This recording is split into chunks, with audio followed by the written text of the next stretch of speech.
Chère Barcelone, cela fait un moment que je ne t'ai pas vue et encore plus longtemps que je n'ai pas arpenté tes rues.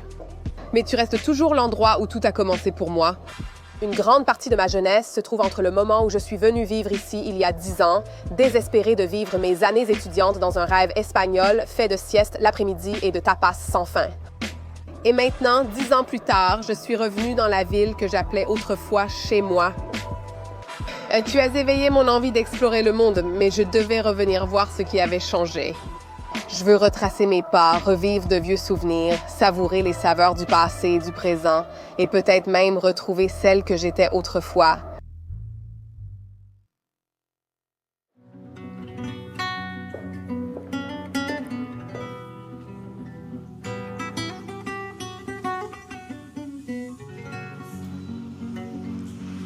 Voici le quartier gothique. Il se trouve au cœur de Barcelone, dans la vieille ville. Ces 10 dernières années, le tourisme de masse l'a un peu abîmé, mais c'est toujours un lieu romantique et superbe pour flâner dans ses ruelles et s'y perdre. Il y a tellement d'histoires. C'est ici que j'ai vécu à Barcelone. Ça me rend vraiment nostalgique d'être de retour ici.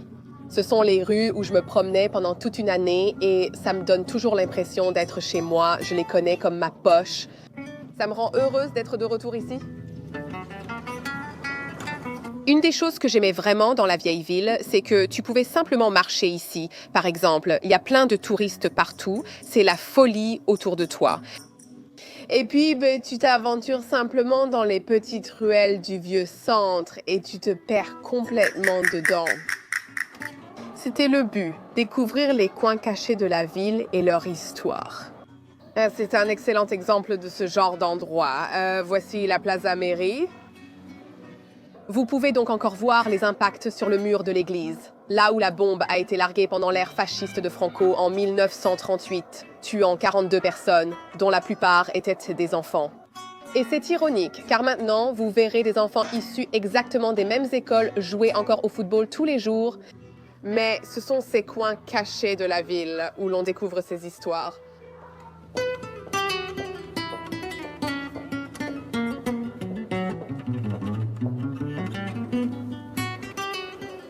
Voici une autre de mes places préférées du vieux quartier. C'est la Plaza del Rey, qui signifie la place du roi. Et l'histoire incroyable derrière cette place en particulier, ce sont les escaliers dans le coin. Les historiens affirment que la reine Isabelle et le roi Ferdinand ont accueilli Christophe Colomb ici à son retour de son premier voyage, où il leur annonça la découverte d'un nouveau monde. Donc, imaginez simplement la scène qui aurait eu lieu exactement ici. C'est ce qui donne vraiment vie à ces coins secrets du quartier gothique pour moi.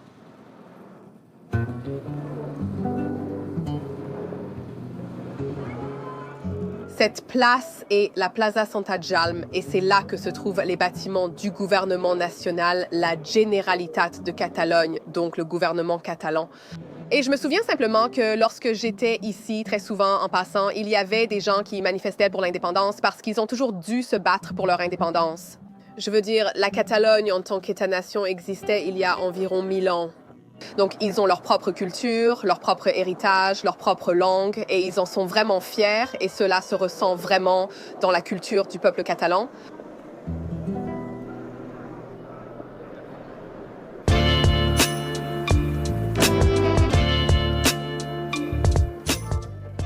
Mercado Buneria. Tu as vécu de nombreuses vies. Il y a un millénaire, tu n'étais que quelques tables modestes installées juste à l'extérieur des murs de la ville. Ta principale offre était la viande et ta clientèle, des gens affamés du Moyen Âge.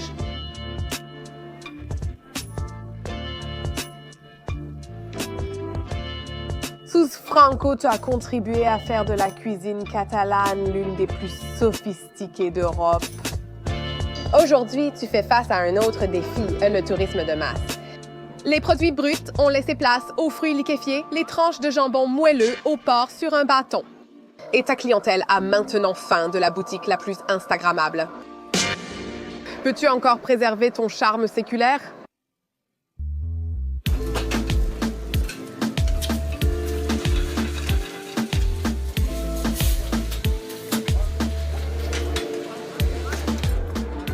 Cet endroit sert un petit déjeuner incroyable, dont les huevos con chipirón, un plat exceptionnel.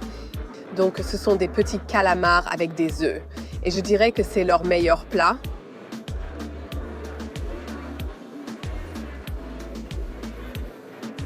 Ça me rappelle tant de souvenirs. Les Who Else Country Prawns étaient mon plat préféré. Mélanger des petits calamars avec des œufs, c'est délicieux, surtout avec le piment qui relève le tout. Depuis combien d'années tu cours? 35 ans. Ici, au marché. Ça a beaucoup grandi car en 2010, à mon arrivée, c'était bien plus petit. Quand j'ai commencé, c'était un tout petit bar de 3 mètres de long avec 5 tabourets. Oh, wow! Toute la nourriture que tu prépares ici, tu utilises les produits frais du marché, n'est-ce pas? Exactement. Chaque jour, j'achète les produits et tout est préparé ici. C'est mieux, n'est-ce pas? Parce que c'est tellement frais. Je le fais parce que je préfère cela. Exactement. Alors, profitons. Merci. C'est si agréable de revenir ici, de prendre le petit déjeuner comme avant. Je suis heureuse que cet endroit soit toujours là et fonctionne bien. Même si les choses changent, que le marché évolue, tout me semble tellement familier.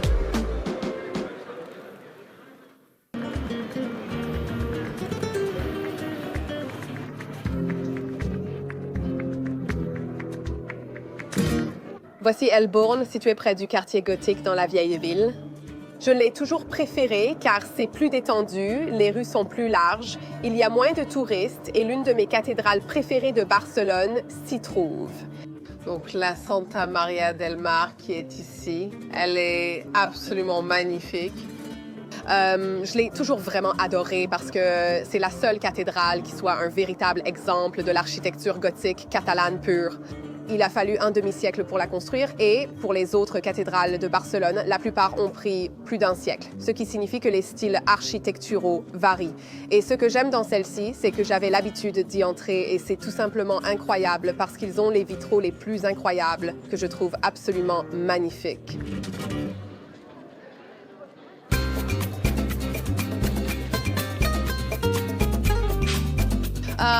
Barcelone, c'est vraiment là où ma passion pour le jambon a commencé. Tout a commencé dans cette ville et le meilleur, c'est le jamón de Bellota.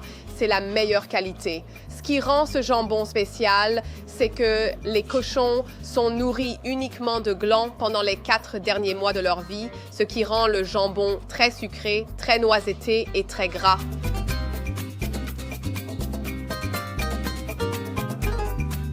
C'est tellement bon.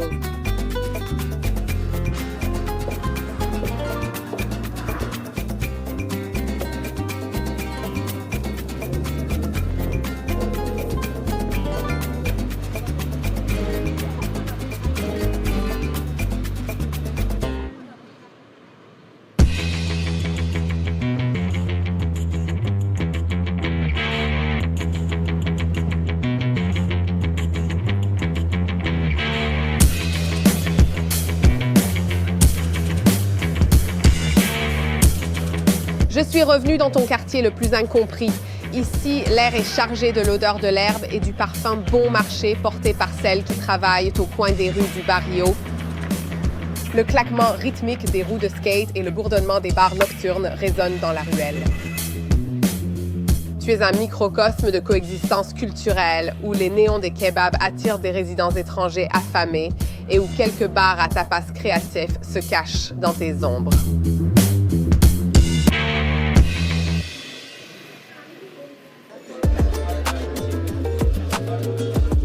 Le quartier d'Aval a beaucoup changé depuis que j'étais ici. Beaucoup de restaurants de tapas haut de gamme ont ouvert et les chefs expérimentent énormément des tapas traditionnels, mais avec une touche moderne. Ce thon est cru et mariné dans la graisse de jambon. Graisse de porc? Oui, il a la texture du thon, mais le goût du jambon, le goût est 100% jambon. Autrefois, la graisse animale servait à conserver le poisson. Merci beaucoup. D'accord, continuons. Wow! Devrait-on dire controversé? Ouais. Et voici... Cette recette vient d'un livre qui s'appelle Recoquinaria. Les Romains? Donc il contient beaucoup de recettes anciennes. Et c'était un plat réservé aux aristocrates, qui étaient les personnes les plus riches des villes romaines. Donc il réservait les mamelons et les vagins aux personnes les plus riches. Vraiment? Oui, c'était longtemps les parties que les riches mangeaient. Les personnes les plus riches mangeaient, c'est parti, fait. Ils les mangeaient toujours frits, lentement. Wow.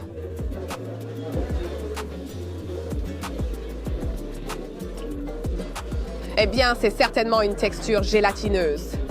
Et ceci, c'est le consommé de camon. Donc, littéralement, la graisse du cochon liquéfiée.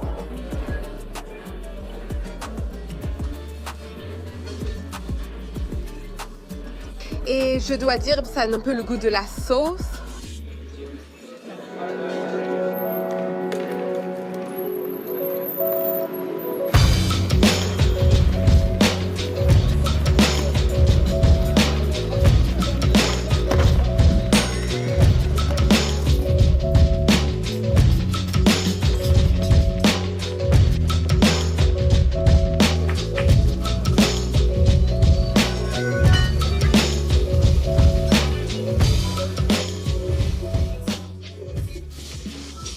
Boulettes de viande épicée?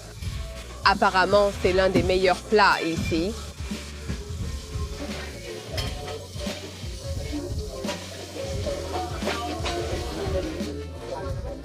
Ceci est une aubergine frite avec du miel, n'est-ce pas?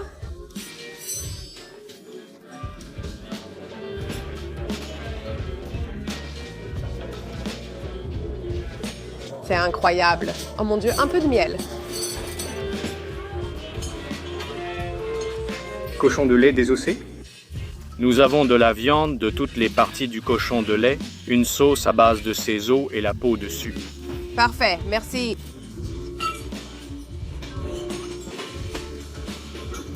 Oh mon Dieu, c'est à tomber par terre. La peau dessus est ultra croustillante. Ils l'ont parfaitement réussi.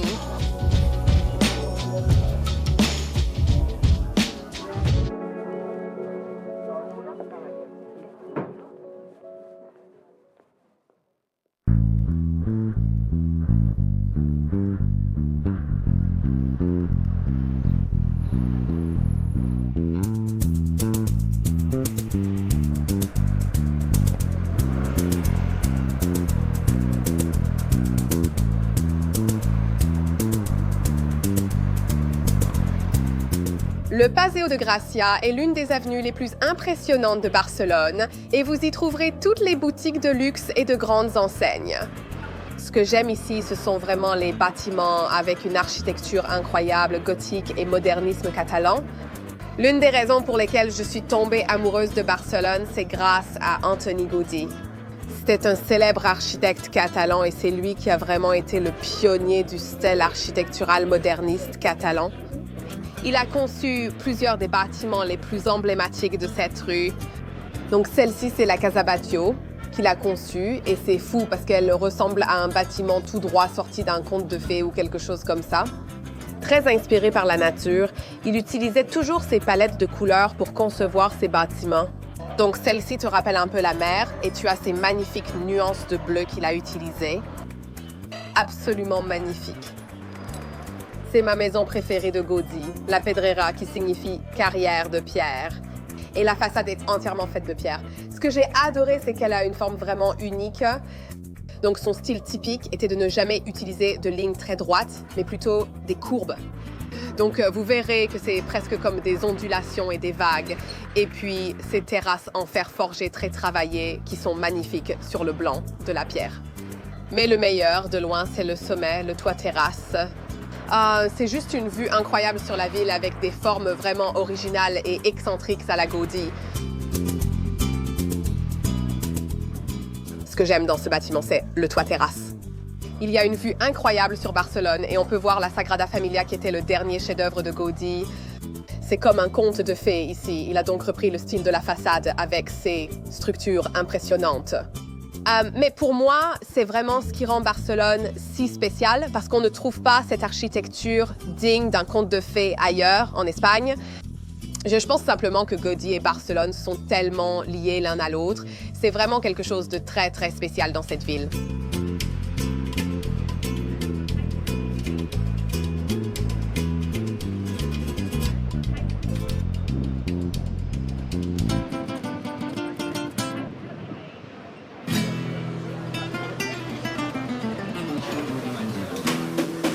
Merci. J'ai aussi adoré la culture des tapas à Barcelone. En espagnol, ils appellent cela tapellar. Et l'idée, c'est que tu sors, tu commandes plusieurs tapas, tu prends un verre, une cerveza, un verre de vin avec tes amis. Et c'est vraiment génial. Et partout dans la ville, il y a tellement de super bars à tapas. Et j'adore qu'ici, tu sais, tu t'assois au bar, ils disent Sentar en la barra. Et c'est vraiment cool parce que tu peux voir la préparation des tapas, tu es assise à côté de tout le monde. Et c'est vraiment, tu sais, quelque chose d'unique à propos de cette ville en particulier. C'est mon endroit préféré pour manger des tapas de fruits de mer à Barcelone. Tout est super frais et ça a toujours été mon endroit préféré. Donc j'ai commandé des gambas à la plancha, des crevettes, du maïs grillé, du talamara à la plancha, des boquerones en marinade, des anchois dans une sauce au vinaigre.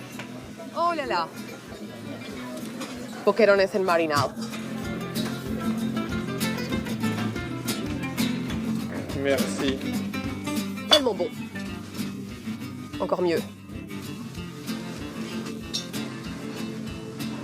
Mon Dieu, ces crevettes. Elles sont tellement juteuses.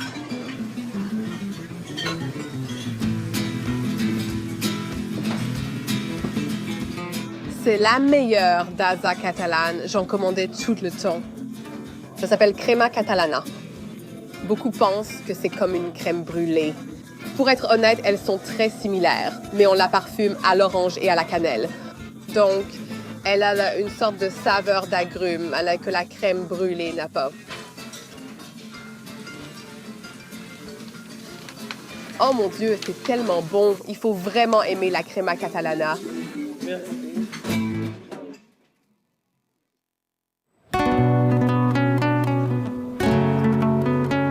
Barceloneta, tu es né comme un paisible village de pêcheurs. La mer Méditerranée et le soleil brûlant étaient tes seuls amis. La vie dans ton barrio se résumait à des cervezas au comptoir dans l'une de tes petites bodegas, suivies d'un almuerzo de paella de fruits de mer fraîches. Les femmes catalanes bavardaient pendant que les vieux prenaient leur sieste sur l'une de tes places en plein air, mais les choses ont changé.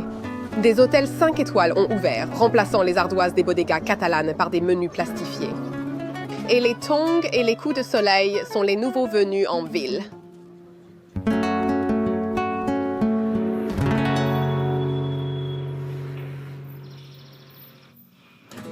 C'est dans les petites rues de la Barceloneta que vous trouverez les meilleurs endroits authentiques pour manger. De la paella, surtout la paella noire, c'est le plat local de Catalogne. La raison pour laquelle elle est noire, c'est à cause de l'encre de seiche et c'est vraiment ça qui lui donne sa couleur. Il faut toujours ajouter de l'aioli, ça rend ce plat de paella incroyable. J'en mets beaucoup parce que j'adore vraiment l'aioli. Je la préfère à la paella normale, la paella jaune que tout le monde connaît. C'est tellement bon. Merci. J'avais l'habitude de venir à la plage tout le temps quand je vivais ici, mais il m'a fallu un certain temps avant de commencer à explorer les petites rues de la Barceloneta. Et c'est vraiment incroyable parce que ce quartier est encore très authentique et très local. Les habitants en sont extrêmement fiers et ils veulent protéger leur mode de vie local. Ils ne veulent pas que ça devienne un endroit trop commercial et touristique comme beaucoup d'autres endroits à Barcelone. Donc, nous sommes venus ici et ça nous ramène à l'époque d'avant parce qu'à bien des égards, ça n'a pas vraiment changé depuis que c'était juste un village de pêcheurs du 18e siècle. Local. 14 ans. 14 ans, ah waouh, d'accord. C'est le meilleur bar de Barcelone.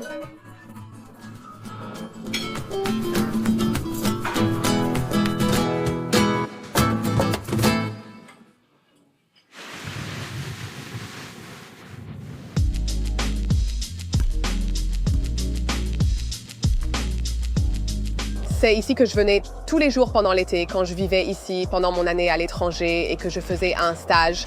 Et c'est vraiment un endroit super parce qu'il est plein de jeunes. C'est vraiment une ambiance de fête. Barcelone est une ville jeune et festive, mais avant tout, c'était surtout pour l'ambiance de la plage. Être ici avec mes amis, à me détendre toute la journée, ça donne vraiment un sentiment de liberté, comme si tu pouvais juste faire ce que tu veux, être qui tu veux. Beaucoup des amis que j'avais quand je vivais ici étaient aussi là temporairement, comme étudiants ou en stage, donc ils ne sont plus ici maintenant. C'est ça, la particularité de la ville de Barcelone. Si tu es expatrié, tu vas rencontrer beaucoup de gens qui sont dans une situation similaire à la tienne. C'est une des choses que j'adore ici. C'est très cosmopolite, multiculturel.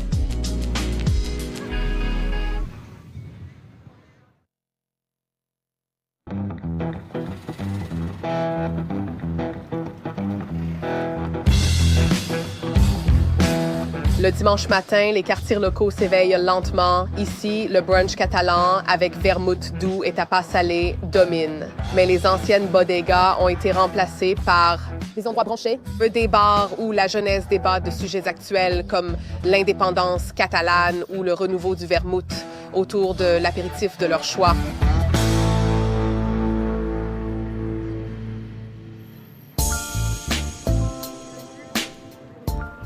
Et ce quartier, San Antonio, est très local et authentique. Il est littéralement à la frontière du centre historique, mais on n'a pas cette folie ni toutes ces hordes de touristes. Wow, donc voici le Mercat de Sant-Antoni. Et quand je vivais ici, il était en rénovation. Maintenant, il est enfin terminé et il est absolument magnifique. C'est un très bon exemple de l'architecture moderniste catalane de l'époque. C'est aussi super parce que pendant les fouilles en dessous, ils ont trouvé une partie de l'ancienne muraille de la ville. Mais c'est ça qui est génial avec cette ville. À chaque coin de rue, il y a une histoire ancienne incroyable.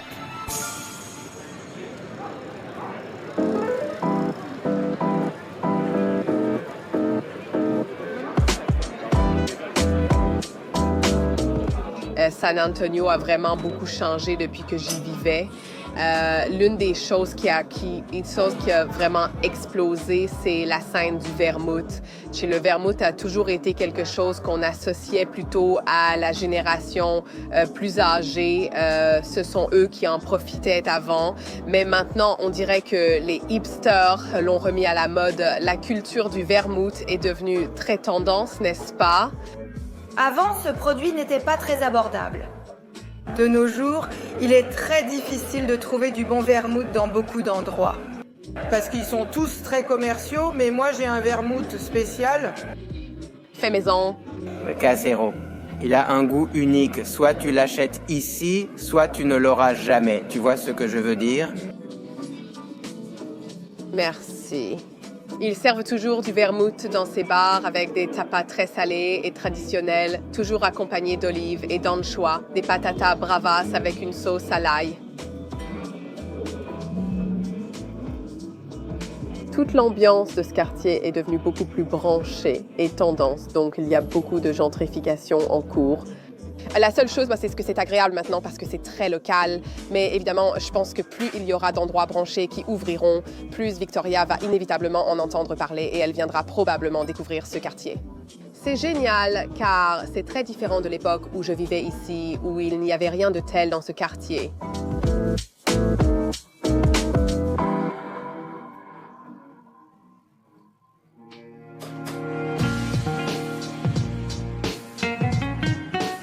Merci Barcelone de m'avoir permis de parcourir à nouveau tes rues anciennes, de goûter aux richesses de tes paysages variés et d'admirer les créations architecturales de tes citoyens les plus talentueux.